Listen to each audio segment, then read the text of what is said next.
So this is the lesson Keyring Letters. Project Overview. In this project, you will learn to make a keyring using letters. Place your letters. Time to get creative. Design one for your friends or for yourself.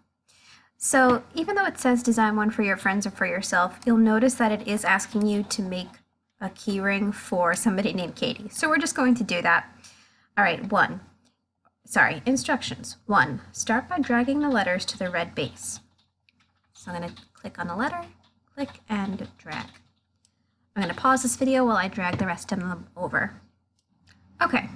2. To make positioning the letters a little easier, change the snap grid setting from 1 to 0.25.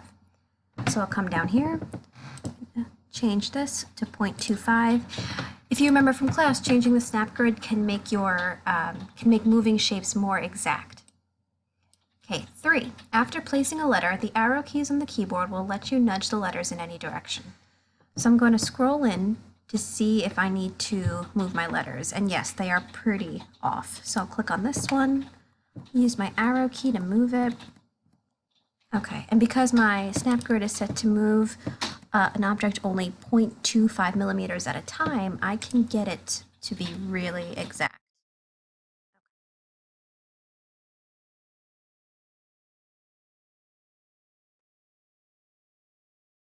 All right, that looks good. 4. Continue to the next step.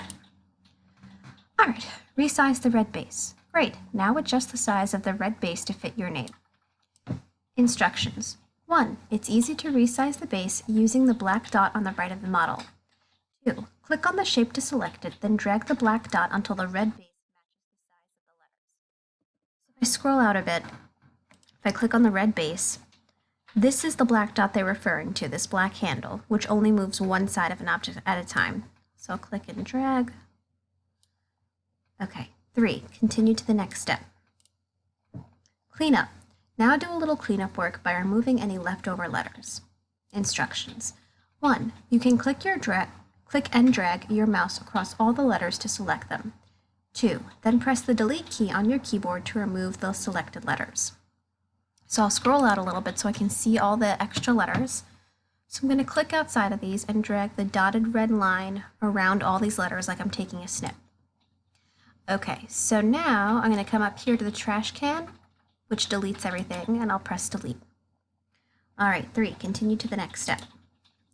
Group the remaining shapes. Now, group the leftover shapes into a single object. Instructions. 1. Select all remaining shapes. 2. Group them together by clicking the Group button on the toolbar. Okay, so again, I'll click outside and drag my mouse around the object like I'm taking a snip, and then I'll come up here and I'll press the Group button. We need to press the Group button because if we were to print this, we would want to make sure everything is nice and secure in one shape before hitting print. Okay, 3. Continue to the next step. And that's it. This has been Keyring Letters. Thanks, everybody. Bye.